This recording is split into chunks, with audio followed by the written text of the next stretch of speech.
Page 30, Swaying Silver Birches. There's a piece. We got 3/4 time. There's no sharps or flats, but there's accidentals in it. And we get these slurs. Now we got various kinds of slurs going on, not just 2-note slurs, because remember, a slur can be any number of notes. The book is still calling them phrases, and I disagree with that. To me, a phrase is a musical sentence, and these are not musical sentences. So, right hand, let's look at this. You have a rest on beat 1, so it's 1, 2, 3, 1. And here, we're not cutting the second note short. You hold it down the full beat because you have a rest after it. So it's 1, 2, 3, 1. So you come up on 1. 1, 2, 3, 1, 2, 3, 1, 2, 3, 1. And then in the second line, the last 2 measure, that's all one slur. You connect all those. Remember, a slur, you connect the notes. Then the left hand gets the rest. Then we're back to our 2-note slurs. Go down to the 4th line down on page 30. We're here. 1, 2, 3. Now we have a D sharp and an F sharp. 1, 2, 3. And then the left hand takes over. On page 31, the second line, last measure, it's a C and a D sharp. Second finger. Here, and then the next line, it's a C here, and then bring the thumb down. Don't move the hand, just bring the thumb down. So you can play 4th finger on the F is fine. And they're saying 2, 4 here, so they're telling you to move the hand. That's okay. I just don't like moving the hand if I don't have to. And here I don't have to. All I got to do is move the thumb. And then for the last measure, I can do 1 and 3 on those notes.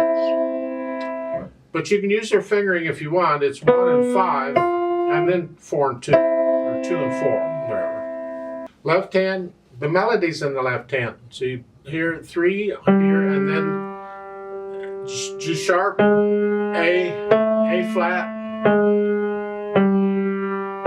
A natural, rest. And in case you're wondering, in the first line, when they use a G sharp here, and in the last measure it's the same key, but they use an A flat. The idea is, in most cases in piano, when you're going up, they'll use sharps in this kind of thing. And when you're going down, they'll use flats. There's exceptions to that as everything else, but for the most part, that's what you'll probably notice. And that's why you got the same key, but they're using 2 different notes for it. They go down to the 4th line down. You've been doing this, but now the 4th line, your thumb's playing a B. You've really been in this position. We've just been using these fingers, so we just kind of squished up a little bit here. So, and then you're back to your squished part. And then top of page 31, the last measure, or the top of page 31, you're here, and then here. I've had this before. And then reach up and put 2nd finger on the B flat. This is the 2nd line, 2nd measure on page 31 here. And then thumb. And then 2nd finger. We're not really moving the hand. We're just kind of walking like a spider here. Just here, here, here. Just use the 2nd finger. And now the last line there, thumb. Bring the thumb down here. Now we changed hand positions. Now we're down here. So work these out 1 hand at a time, and then try and put the hands together.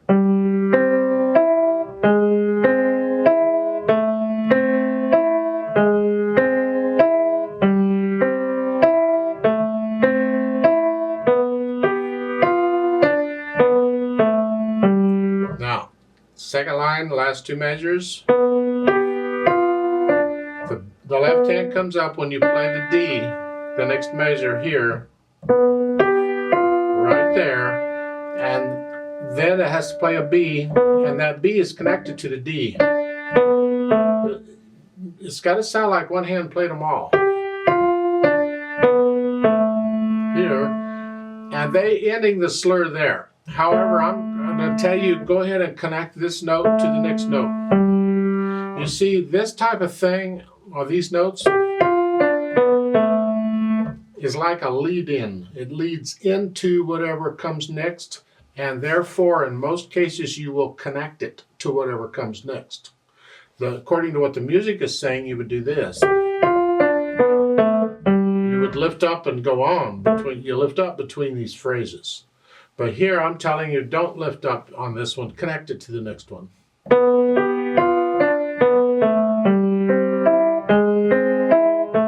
Like so. You get the same thing over at the top of page 31, at the end of the first line going into the second. Connect it right there. Get all that worked out, we're sort of comfortable. And it's andantino. Andantino again is, to me it's a little slower than moderato, which is in the middle, so it's a slow moderato. 2, 3, 1, 2, 3. It's a waltz. 1, 2, 3, 1, 2, 3. Don't get in a hurry.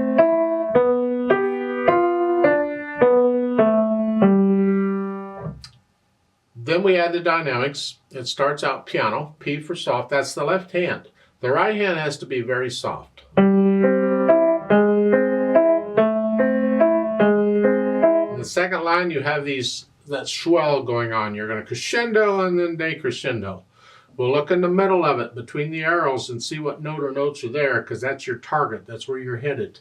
So in the second line, you're a little louder. That's where you're headed. Bum, bum, bum. And then come down. Louder. Stay there. So here, the third line, we crescendoed up again. Just go up to say a medium soft. Don't get very loud here.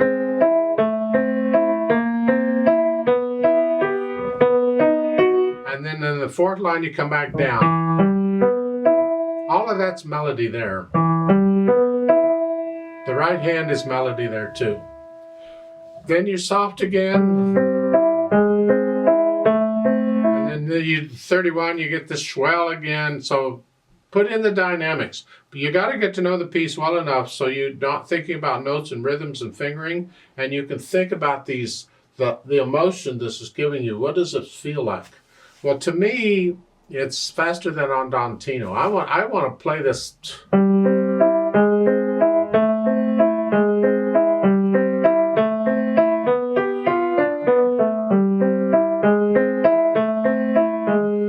A little bit about tempo. It's getting a little more advanced here, but I think this piece is a good example. When they give a tempo to a piece, it's not a hard and fast speed. This is it. I've had teachers that do that. The overall tempo of the piece, you have to consider what's in the piece and the notes and the flow and the feelings and all that's going on. So to me, this andantino isn't necessarily to the beat. It's to the flow of it. See, to me, it's like the measure. It's 1, 2, 2, 3.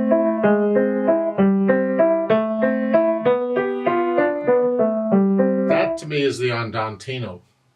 So when you're deciding on a speed, remember the speed is relative to the piece and what's in the piece and how many quick notes do you have, because quick notes will slow it down and a lot of slow or long notes will speed it up, and we'll talk more about that. It's part of interpretation. So I question the andantino here.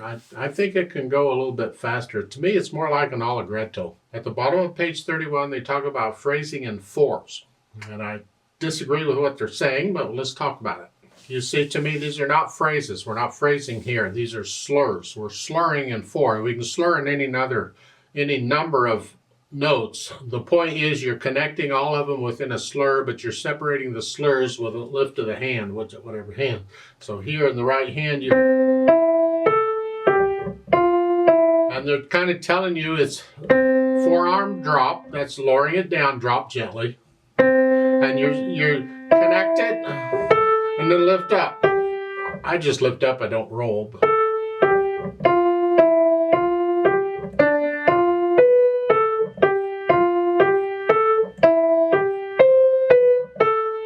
So forth.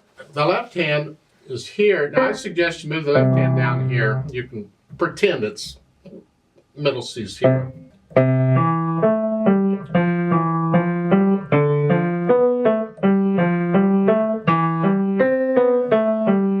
Like so, and then you put the hands together. It's another little exercise. I like to go 2 octaves apart if I can. This is in that Hanon book again.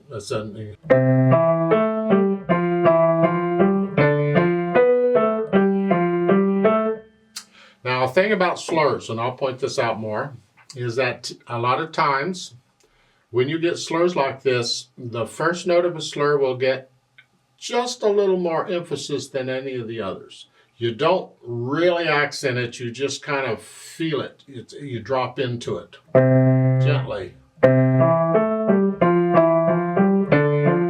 Here you get a little more of an accent because it's also the first beat of a measure, and the first beat of a measure is a natural accent. So it's like 1, 2, 3, 4, 1, 2, 3, and you feel these, that's why they're natural. So here, so it's okay to play the beginning of each of these 4s with a little more emphasis. 1, 2, and so forth, and that's what they're after. The Hanon book is an interesting book. I like to play this thing with you very slowly. I'm not going to do any of the dynamics. So I want to check notes and rhythms because we got some tricky accidentals going on. The rhythm shouldn't be a problem. They're all quarter notes pretty much. So I'll give us 3 counts. 1, ready, go.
Three, off.